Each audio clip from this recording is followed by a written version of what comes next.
दोस्तों, मैंने आपको पिछले वीडियो में बताया था कि अवचेतन मन का रहस्य क्या होता है और हम अवचेतन मन के द्वारा कौन कौन सी ताकतें प्राप्त कर सकते हैं। आज इस वीडियो में आपको बताऊंगा कि मेडिटेशन क्या है और इसको करने से हमें क्या क्या फ़ायदे होते हैं। तो चलिए दोस्तों, बिना टाइम वेस्ट करें हम अपनी वीडियो शुरू करते हैं और बात करते हैं कि मेडिटेशन क्या है और ये कैसे किया जाता है। किसी व्यक्ति के सांस लेने के ढंग से उसके पूरे चरित्र के बारे में बताया जा सकता है।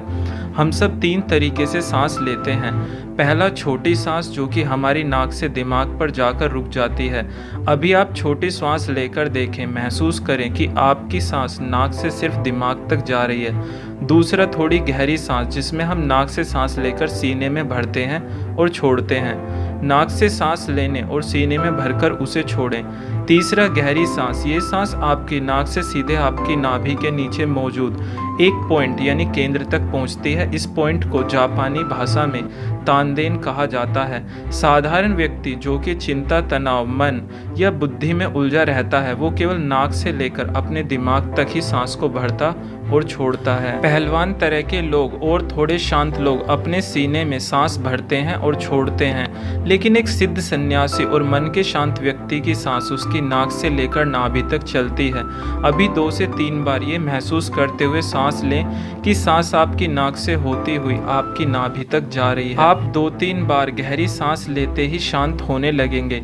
इसे इस तरह समझो, आप सीने से सांस लेंगे तो सीना ऊपर नीचे होगा, आप नाभि से सांस लेंगे तो पेट ऊपर नीचे होगा। ज़्यादातर महिलाएं सीने से सांस लेती हैं और ज़्यादातर पुरुष दिमाग से। ये बातें और मेडिटेशन की विधि महापुरुष ओशो के द्वारा बताई हुई है, जिसे मैं अपने शब्दों में समझाने की कोशिश कर रहा हूँ। अब जानते हैं सांस का विज्ञान। दोस्तों, सांस लेने के हमारे लगभग 4000 कोष्ठ हैं, लेकिन हम केवल 1500 कोष्ठ का ही उपयोग करते हैं और बाकी बचे हुए 2500 कोष्ठ में कार्बन भरी हुई है। अगर हम इस कार्बन को किसी तरह मुक्त कर दें तो सब कोष्ठ में ऑक्सीजन भर जाएगी, सब कोष्ठ शुद्ध हो जाएंगे, जिससे हमारा दिमाग और पूरा शरीर एक गहरे सिद्ध और महान जीवन में प्रवेश कर जाएगा। इस अवस्था में आपके अंदर बहुत सी सिद्धियां आ जाएंगी। अब बात करते हैं मेडिटेशन कैसे करें। दोस्तों, मेडिटेशन की कई विधियां हैं, लेकिन महापुरुष ओशो द्वारा बताई गई विधि कुछ अलग है। आपको 7 दिनों तक एक साधना करनी होगी। आपको 7 दिनों तक कोशिश करनी होगी कि आप नाभि से सांस लें। शुरू में आपको दिक्कत ये होगी कि आप बार बार भूल जाएंगे कि आपको नाभि से सांस लेना है और आदत की वजह से आपकी सांस दिमाग और सीने से चलने लगेगी।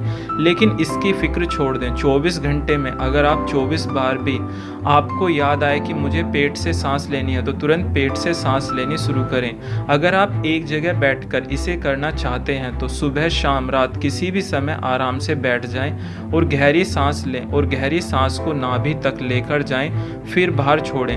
ऐसा तब तक करें जब तक आपको सुविधा हो, जबरदस्ती ना करें। अगर 50 बार भी आराम से कर सकते हैं तो 50 बार ही करो। ये साधना आपको 24 घंटे करनी है, जब भी आपको याद आ जाए पेट से सांस लेनी। अगर शुरुआत में आप दिन भर में 24 बार भी गहरी सांस ले लेते हैं तो वो भी बहुत है। धीरे धीरे आपको इसकी आदत पड़ेगी और 7 दिनों में ही आपको अपने जीवन में एक अलग एनर्जी महसूस होगी। याद रखना, बुद्धि और चरित्र के विकास के लिए अहम भूमिका सांस की है। अगर आप इसे समझ गए तो आप अपने जीवन से दुखों को विदा कर देंगे और आपके महान चरित्र का निर्माण होगा। भगवान बुद्ध की साधना विधि ये थी कि वो अपने काम को ही ध्यान बना लेते थे। अगर खाना खा रहे हैं तो खाना ही बन जाइए, अगर नहा रहे हैं तो पानी ही बन जाइए, अगर सुन रहे हैं तो कान ही बन जाइए।